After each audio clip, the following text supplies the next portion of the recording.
Welcome back to Learn with Chris. I'm Chris. In this video, I'm going to continue going through the Völuspá poem from the Poetic Edda.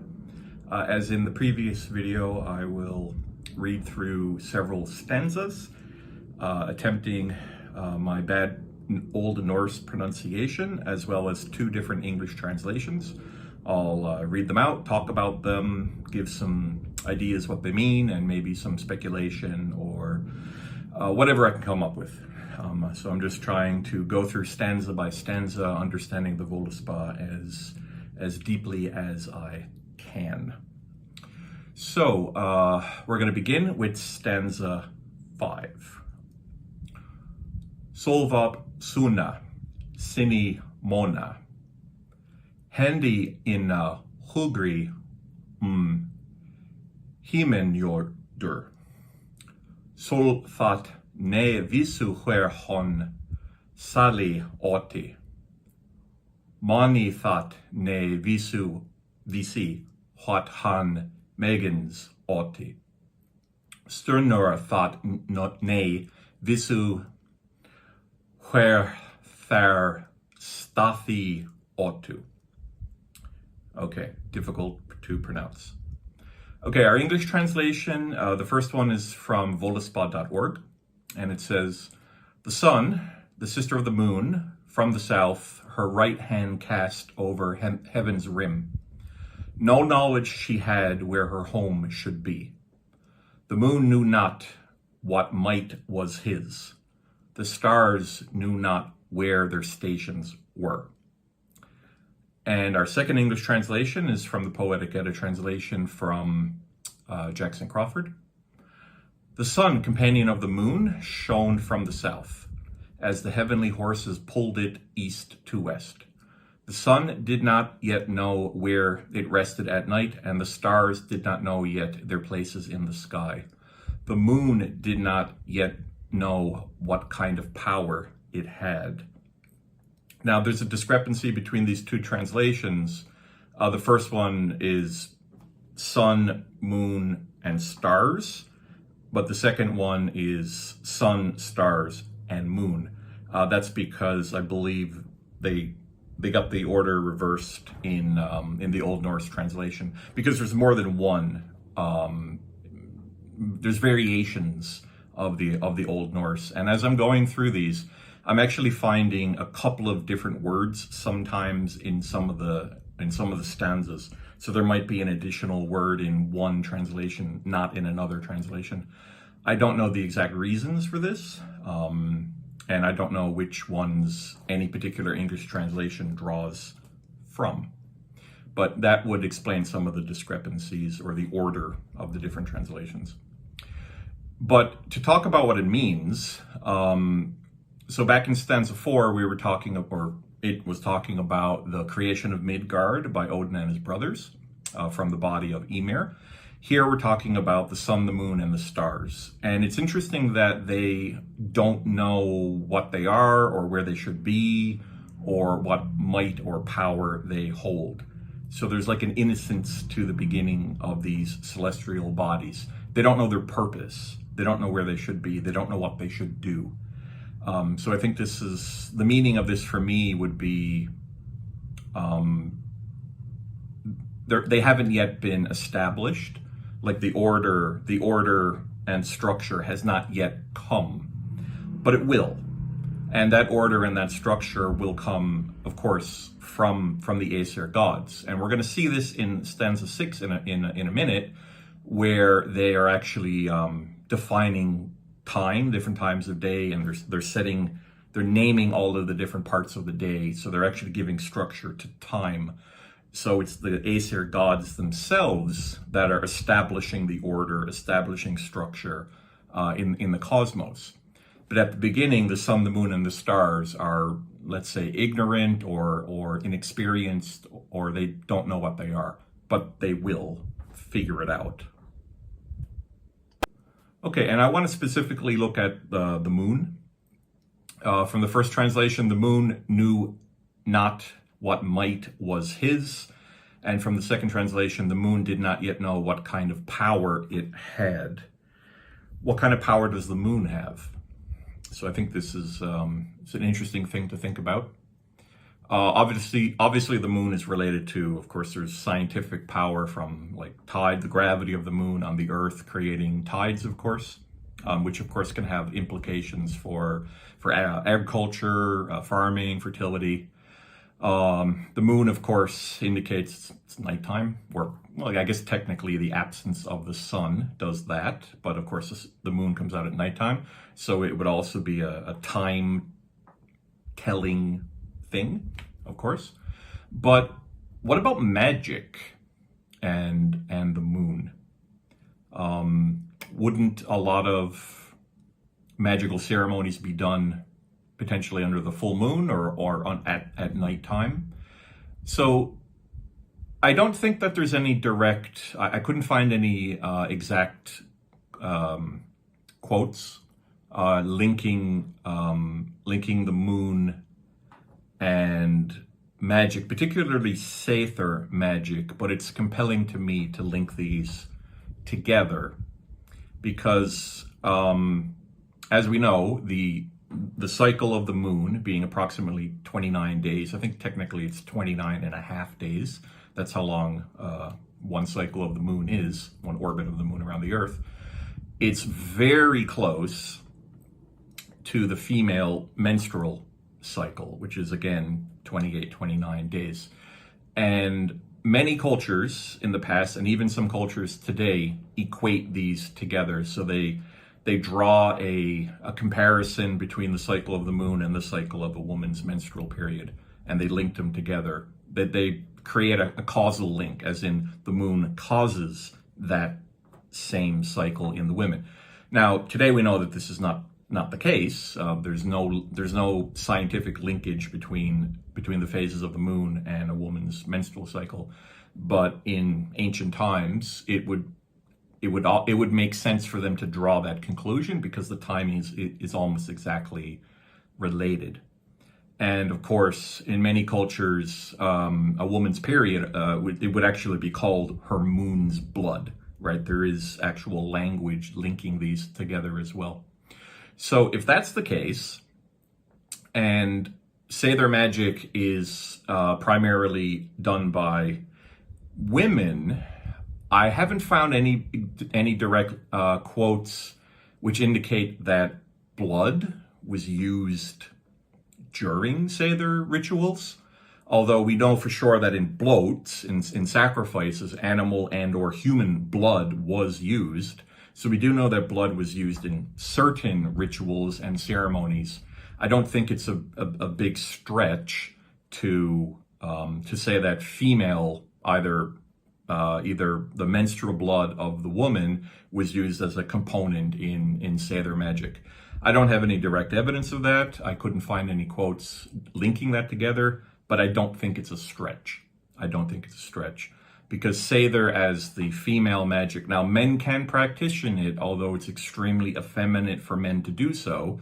And if blood was involved, they might have been using maybe an animal's blood. Of course, they couldn't use their own blood or menstrual blood because men don't have menstrual blood.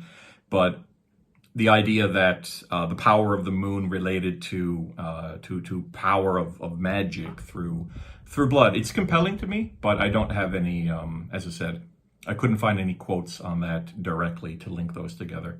But it does add up in my head. Okay, that's all I have to say about stanza 5, so let's move on to stanza 6. Okay, stanza 6, the Old Norse translation. Tha gengu regen ol o rockstola. Gin helug goth ok fat getusk.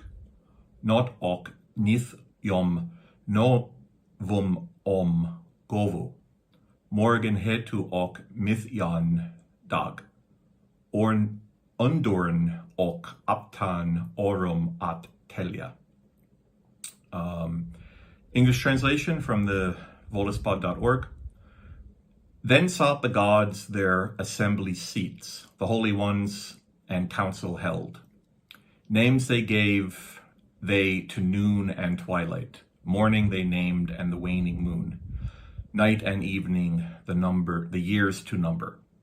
And Jackson Crawford's translation. Then all the gods went to their thrones, those holy, holy gods, and came to a decision. They named the night and the hours, the morning, the midday, the afternoon and evening, so they could tell the time. So the gods came together. Note the first word in the last word in the first line of the Old Norse, rockstola, rock, Ragnarok. It's the same root word. And stola, of course, would be a seat or a throne that you would sit on. And rock is decision or fate. So Ragnarok as the fate of the gods. So this is the seat where fate would be decided. So it's translated as assembly seats or thrones by both translations in English, but it's the place where the gods sit to make their decisions, right? So rock, of course, is a very important word. It's related to Ragnarok. So the gods came together. Now it's interesting that they're coming together. It isn't Odin, telling everybody anything. It's a council. It's an assembly. It's the gods coming together and making decisions. And they're deciding in this case how to divide the day into different parts and to name them. So they're putting order into the cosmos by creating effectively time and also naming it for what it is. And this, of course, has implications for people, of course, because we live in time, and it's important to us, of course. It dictates everything that we do and the different seasons and everything. So this is one example of the gods creating order and structure in the world, right? And again, not just one god, but a council of gods, and they deliberated on Rokstola, on their thrones, if you will. And then they made their decision as to what is time, what are the days, what are the parts of the days. So an act of structure and order creating from the gods, because that's what they are, right? As opposed to the chaos of the Jotnar. Okay, that's about all I want to say for stanza 6. So let's move on. Stanza 7. Hittusk Esir og Ithaveli. Þeir horg og fov hatim bruthu. Afla log thu of smithu. Tonger skopu og tol gorthu. English translation. At Ithaval met the mighty gods. Shrines and temples they timbered high. Forges they set, and they smithied ore. Tongs they wrought, and tools they fashioned. Second translation. The gods had their meeting at Ithaval, where they built temples and high shrines. They made workshops, they made treasures, they made tongs and other tools. So, Ithaval, or Ithavolur in Norse, this is a sacred place where the gods, the Aesir, assembled, made decisions. Now, we hear this name again later at the end of Völuspá. I think it's around Stanzas chapter. Around stanza 60, give or take. It's after Ragnarok. And after the new realm, post-Ragnarok, the surviving gods will assemble at Ithaval, and the cycle will renew or continue again. Now, the actual word Ithavolur, it comes from two words, Itha, which means moving or motion, and Volur is a plain, a field. So it's interesting that the gods aren't meeting in some grand, palace or building anything like that. They're actually meeting in a natural place, in a field, where activity happens. So it's like a field of activity, if you wanted to kind of break down exactly what the word means. A field of activity where the gods do things and make their decisions, but it's natural, it's nature, it's not a building, which I find to be quite interesting. Obviously, the Norse gods are very linked with nature, of course. So that's probably the reason there. Also notice that they are building, both English translations say that they built temples and shrines. So the gods are creating temples and shrines at Ithavolr.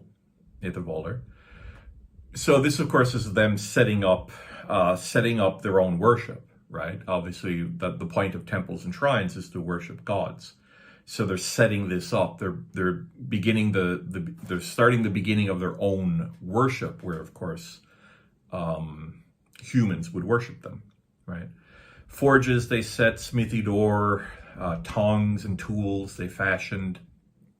I'm not sure entirely what this means, but I probably would guess it's got something to do with, again, creation. They're making the tools that they need to continue to create the cosmos. Note here that, of course, that their workshops and treasures and tools, this is not none of the famous weapons and equipment that the Norse gods would have, like, for example, Odin's spear Gungnir or Thor's hammer Mjolnir. These were not made at this time, and these were not made by the gods. They were made by the Dwergar, by the dwarves. And there's stories about that, of course. So I'm not sure if every famous piece of equipment or weapon or armor that the Norse gods had were made by the dwarves, but certainly most of them were, potentially all of them were. So they were the great craftsmen, right? But in this case, I would say the gods are just making the tools they need to continue the process of creation, I would say. Okay, let's look at another stanza. Okay, stanza 8. Tifldu I tuni te ter varu, var them vertigis vant or gili.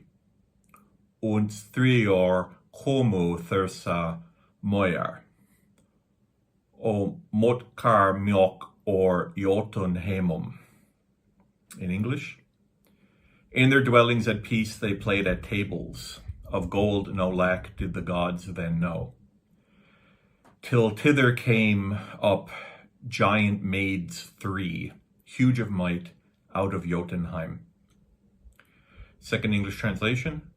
They played in the grass, they were cheerful, they had no lack of gold, till 3 giantesses came, fiendish giantesses from Jotunheim. Oh, no, okay.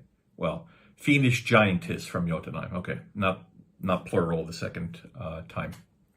So the gods are at peace, they're playing, they have no lack of gold, no lack of anything, so it's kind of like a paradise. Creation is made, everything is good. Notice that they play in the grass or they play in the field. So in the previous stanza, when we talked about Ithavolr as a field, right, not a building, where the gods congregated. So that kind of links here as well. So they're just sitting on the grass, playing at games. This might be that chess game that they have. I forget how to say it. Nephotol, I think. That could be that. It might be that, actually, because I think there might actually be another reference to that game post Ragnarok later in the Völuspá. So they play at the game here and they play at the game again, linking past and present. So they had no lack of gold, they had no lack of anything, they were happy. And then Thursa, which is again Jotun, but the more negative connotation. Remember that Jotun, those creatures of chaos and destruction, the name means consuming or devouring, well, Thursa, which is the same thing, describing the same thing, but Thursa means more like powerful or more destructive, right?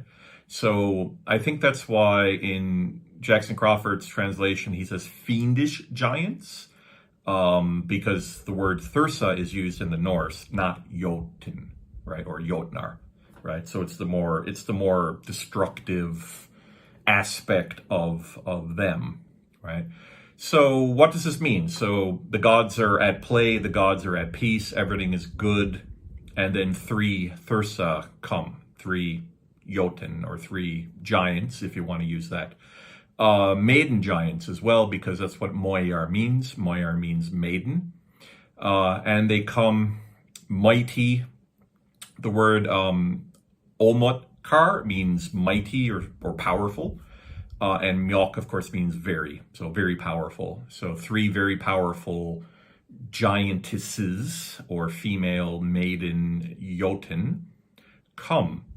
And I think the whole point here, of course, is that Jotun, as creatures of chaos, they destroy the order that the gods have set up, right? So it's like it's order versus chaos, that type of that interaction between order and chaos.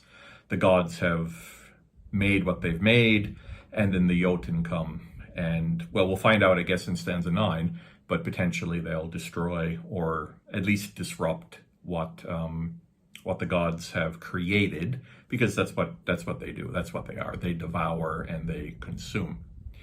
But who are these 3 Thursa Moyar, these 3 giantesses, if we want to use that word? They're not directly mentioned anywhere else, but there's a couple of possibilities. One is that they might be the Norns, the 3 Norns. The matching there, of course, is the number 3, and also the Norns are also mentioned as being maidens, Moyar. Remember, do not confuse the fates from Greek mythology, the crone, the mother, and the maiden. Do not confuse, who of course weaved fates of people. Do not confuse those with the Norns. The Norns were not crone, mother, and maiden. They were 3 maidens, and they didn't weave fate. They they carved onto wood, which we'll look at directly when we look at stanza 20, because that's where the Norns will be introduced by name specifically. So I don't think that these 3 giantesses are the Norns, because why would they introduce them here and then introduce them again later in stanza 20? But some interpretations or some ideas put them as these are the 3 Norns. I don't think so, but that's an interpretation.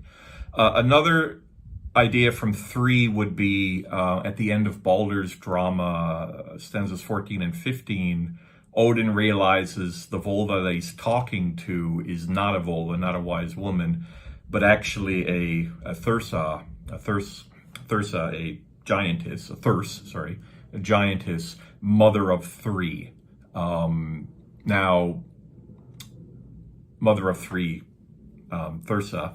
The idea there, or at least the interpretation that makes a lot of sense to me, is that that particular mother of 3 is Angrboda, Loki's concubine, the mother of Hel, Fenrir, and Jormungandr. But the problem there is that I don't think any of them are considered Thursa. None of them are considered Jotnar. Hel is considered a goddess, although I totally don't agree with that at all. And of course, Fenrir and Jormungandr are just considered monsters. Hel is too monstrous. I don't consider her to be a goddess of Hel.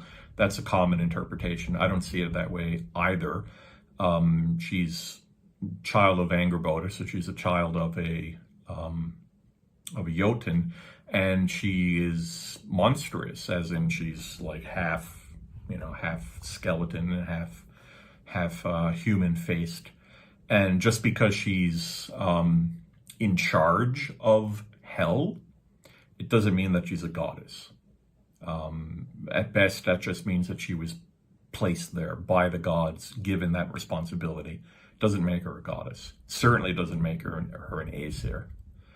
Not at all. All right, so I'm going to do one more. Because after stanza 9, we start, there's like, what is it, like 5 or 6 stanzas all about dwarf names. So things are going to get a little bit strange. But let's just do one more, stanza 9, and then we'll call this video to a close.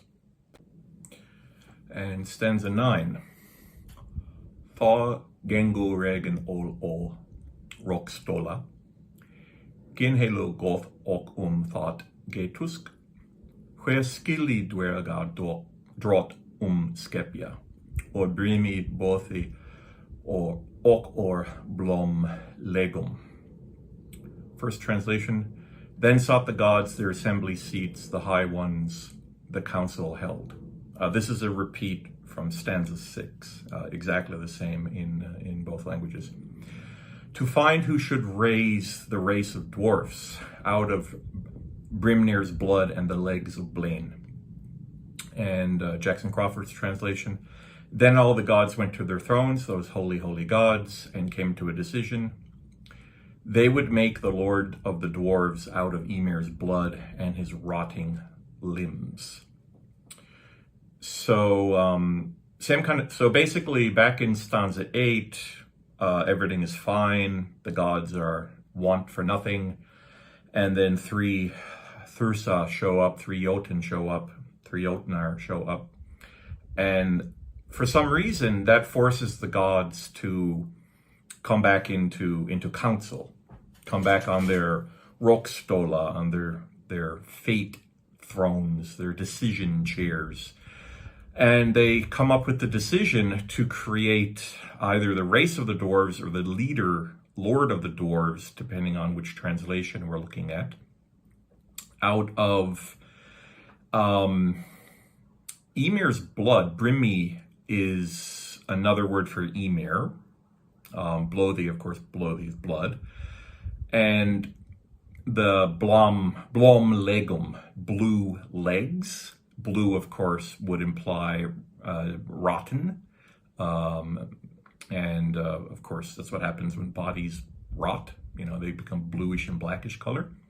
So the dwarves were created out of the rotting body of Ymir. Now, interesting, of course, because we have to go all the way back to an earlier stanza when the gods, Odin and his brothers, made Midgard from the body of Ymir. But apparently there was some body left over, and of course it rotted over time. And then the gods made, after a decision, they decided to make the dwarves. In response to the arrival of these 3 Jotnar women, who we can assume is some type of adding some type of chaos to the order that the gods had made. So why would their response to this injection of chaos into their cosmos be, let's go make the race of dwarves from the body, from the rotten corpse of Ymir? Doesn't say anywhere, but I'm guessing that because there's a whole bunch of stories about where all of the most powerful weapons of the gods came from, like Mjolnir, Gungnir,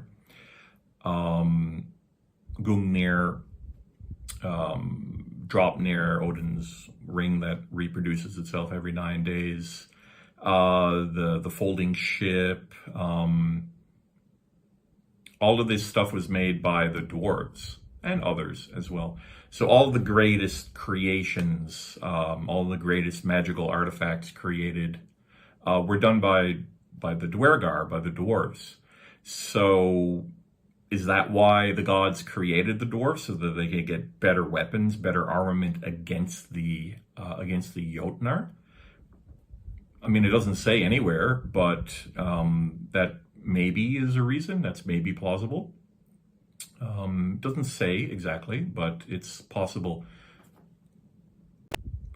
There's a little bit more from, I think it's chapter 14 of Gylfaginnin, where they do mention specifically the dwarves being made from the maggots of Ymir's body. So that gels with the rotting limbs or the blue legs of Ymir. So that matches with that as well. So there's another curious thing about the dwarves, of course, because they're craftsmen, they make amazing weapons and armor, and the gods need them and use them. Particularly Thor with Mjolnir, that hammer, killed more Jotnar than anything else did. But Thor himself, even though he is using, I think his belt is also made from the dwarves. He has a belt of strength. I forget the name of it. I think that's also made by the dwarves as well. But despite all of these things that the dwarves gave them, Thor in particular hated dwarves. There's two examples. One was when a dwarf wanted to marry his daughter, and it's a poem in the Poetic Edda, where he basically asks a whole bunch of questions to the dwarf, until the dwarf was up all night long until sunrise, at which case he turned to stone. Sound like the Hobbit? Sound familiar? So the dwarf turned to stone after answering a whole bunch of questions from Thor, because Thor didn't want this dwarf to court his daughter. And another example, at Baldur's funeral, it doesn't say why, but Thor just kicks one of the dwarves into the pyre, into the funeral pyre, and kills him. There doesn't appear to be any reason why he did it. Maybe he was just pissed off and he kicked the nearest dwarf. So I don't know if this is because the dwarves are like literally from the body of Ymir, so they are, let's say, Jotun adjacent. They're not evil, but there are stories of them being very cruel sometimes. For example, the two dwarves that kill Quasar to get his blood for the meat of poetry. They also killed a couple of Jotnar as well. But I don't think they're instinctively evil. But Thor didn't like them. And they are from the body of Ymir, so maybe that's maybe a reason. I don't know why. Now, stanzas 10 all the way through, I think 15 or 16, it's all about the dwarves. It's a bunch of names, just name after name after name after name of dwarves. I may make that video. I may just skip it and just jump straight to past that. It's called the Catalog of Dwarves. The only interesting thing about it is that Tolkien verbatim took all the names of his dwarves from The Hobbit, as well as the name Gandalf, from those lists of dwarf names, like verbatim, directly. So absolutely no doubt whatsoever that Tolkien borrowed quite heavily from Norse mythology, which I consider to be a pretty cool thing, because obviously Tolkien was an amazing writer, and if he's borrowing from the best, that's great. I don't consider it like he's stealing from Norse mythology, nothing like that. But certainly borrowing. But I haven't decided whether I want to read through a list of 100 different dwarf names, because there's not much else there to talk about, just the names of the dwarves. So I might skip that and just move on after that. All right, so this was stanzas 5, 6, 7, 8, and 9. Thank you for your time, and I will continue in the next video. Have a good evening. Take care. Bye.